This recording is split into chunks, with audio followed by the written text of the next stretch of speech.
নমস্কার বন্ধুরা, homemade village cooking চ্যানেলে আপনাদের সবাইকে স্বাগত। তো চলুন আজকে নতুন একটা রেসিপি শুরু করা যাক। ধুয়ে রাখা ছোট মাছ নিয়ে নিয়েছি।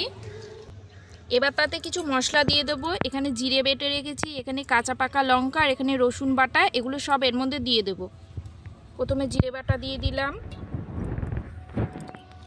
তারপর কাঁচা পাকা লঙ্কা বাটাটা দিয়ে দিলাম, তারপর রসুন বাটাটাও দিয়ে দিলাম।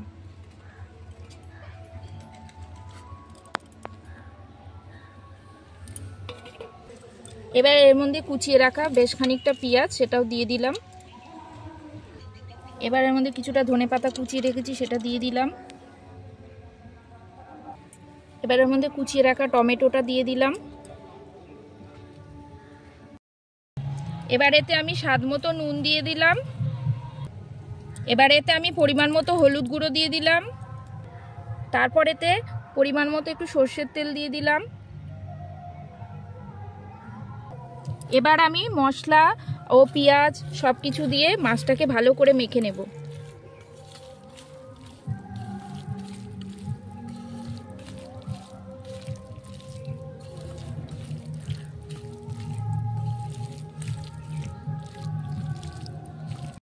এবার আমি মাছটা মেখে নিয়েছি। এবার যে বাটিটাতে চচ্চড়িটা বসাবো, এই বাটিটার মধ্যে মেখে রাখা মাছটা ভালো করে এর মধ্যে দিয়ে দেব।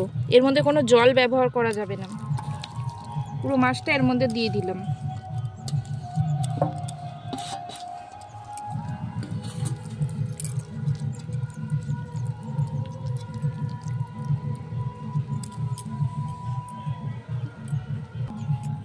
এবার আমি এর উপর দিয়ে দুটো চেরা কাঁচা লঙ্কা নিয়েছি, সেগুলো দিয়ে দিলাম।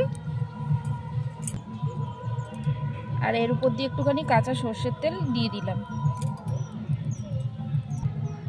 তারপরে এর উপর দিয়ে একটুখানি ধনেপাতা কুচি দিয়ে দেব।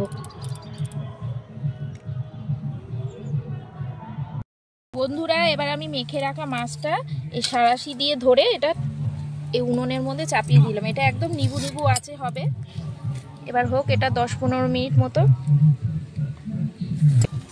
এবার আমি এর মধ্যে একটা ঢাকনাও দিয়ে দিলাম। 10-15 মিনিট হবে, তারপর আমি আবার খুলে দেখব।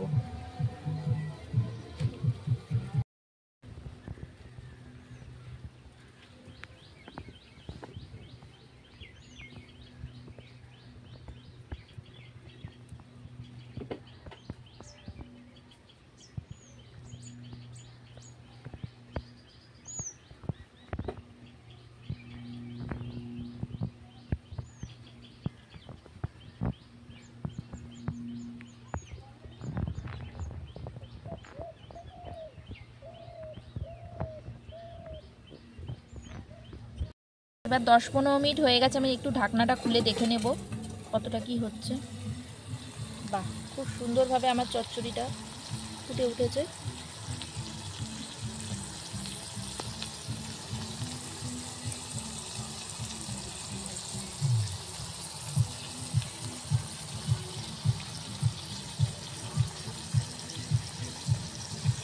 এবার আমি আবারও কিছুক্ষণের জন্য ঢাকা দিয়ে দেব।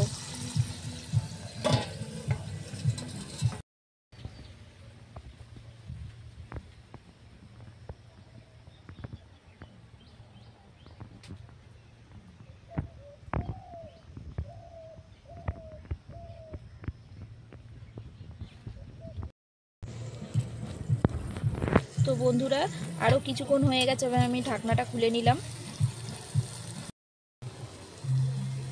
তো বন্ধুরা দেখুন, চার সাইডটা কি সুন্দর ভাজা ভাজা হয়ে গিয়েছে। তৈরি হয়ে গিয়েছে আমাদের বাটি চচ্চড়ি ছোট মাছের। এবার আমি এটা নামিয়ে পরিবেশন করব।